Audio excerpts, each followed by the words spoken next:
In the previous lesson, we discussed about installing a Git client application in our system. In this video, we will take a step further and create a GitHub repository for our Android Studio project. First, in order to be able to access GitHub directly from Android Studio, we need to enter the GitHub credentials. So I will go to the File menu and we'll choose Settings. We'll expand the version control panel and we'll select GitHub.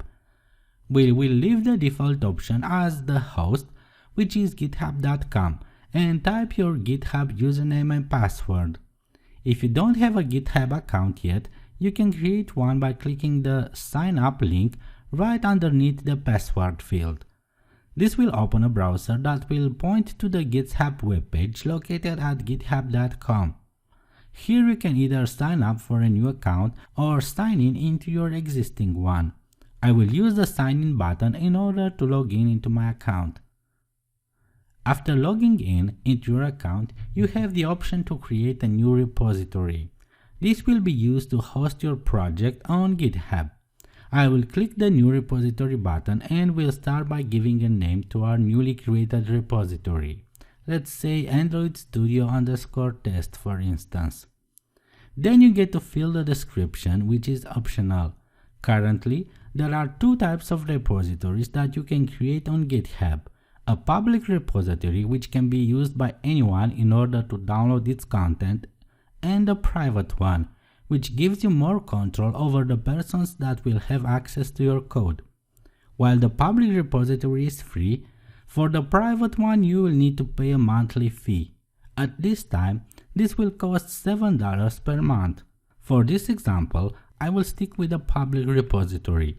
We'll choose to initialize the repository with a README file and we'll click the green button labeled Create Repository. After a few moments, the repository is created for us, and this will only contain a single file at this time, a readme.md file. We will see how we can add other files directly from Android Studio in another video. But let's take a look at how we can delete the repository if we no longer need it.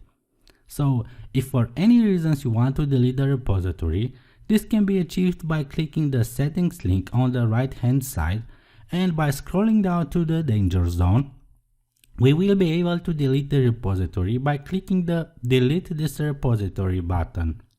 We are asked about the name of our repository, and as soon as I type that and I press the I understand the consequences, delete this repository button, the repository will be deleted forever.